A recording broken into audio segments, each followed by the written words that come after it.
What's up everybody, it's Trinity Gamer 333 here, and today I'm going to be bringing you the next video in the Xenoverse 3 series videos.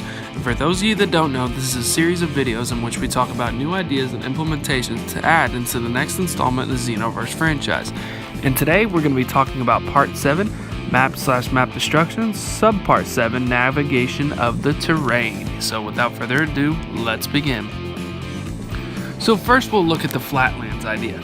So Flatlands is pretty easy. Its navigation is simple and easy, move in all different ways.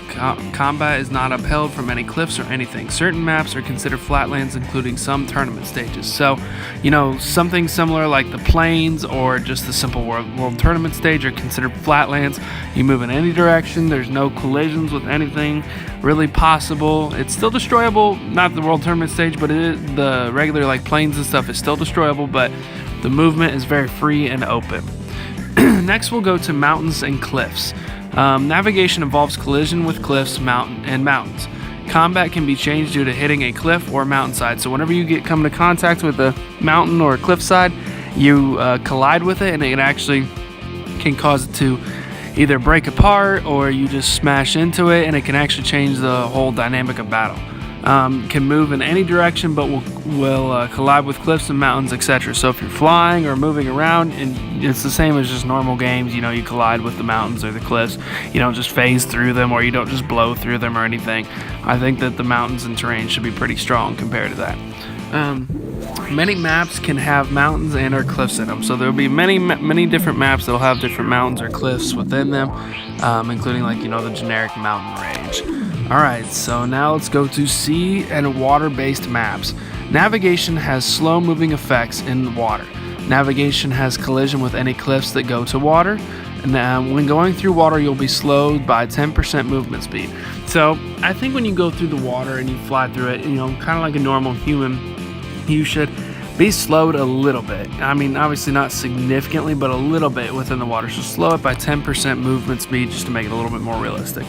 And so that's more of a reason you want to stay away from the water. Water can be blasted away for a short period of time with powerful enough super ultimate. So basically, like how when the Spirit Bomb hit Frieza going into the water, it created a giant hole.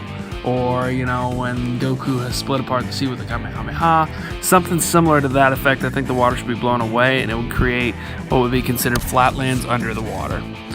Now let's go to cities and maps with buildings. So navigation has collision with certain buildings when simply moving. Buildings are destructible from getting hit into or hitting it with a super or ultimate. So if you fly through the building, it'll destroy the building pretty much. When fighting, falling into buildings can cause more damage. So if you see this, same with the mountain/cliff side, I didn't really say that, but you should be able to take damage if you hit a cliff and boulders start falling down, really super light damage obviously, but still damage nonetheless.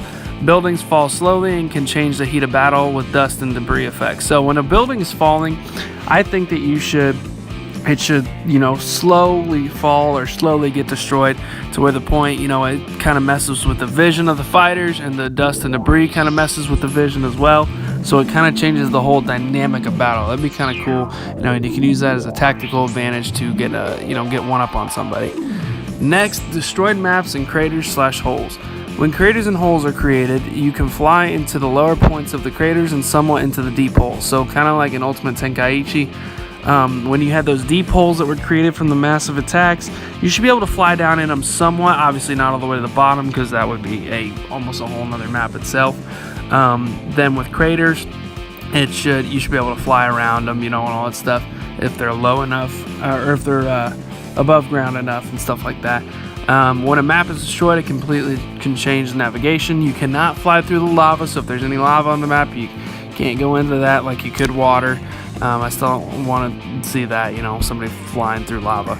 Navigation can change from flatland to mountain if that is what the destroyed version looks like. So if you destroy a flatland and it has a bunch of mountain ranges and cliffs and all that stuff, kind of like in Budokai Tenkaichi 3, when you destroy some maps, it turned into like that map that was raining and had water spilling over some of the cliffs and stuff like that, kind of similar to that. Then it changes the whole dynamic and the whole navigation of moving in the map.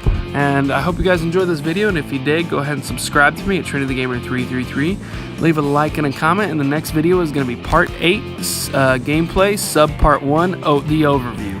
So I hope you guys have a wonderful day. See ya.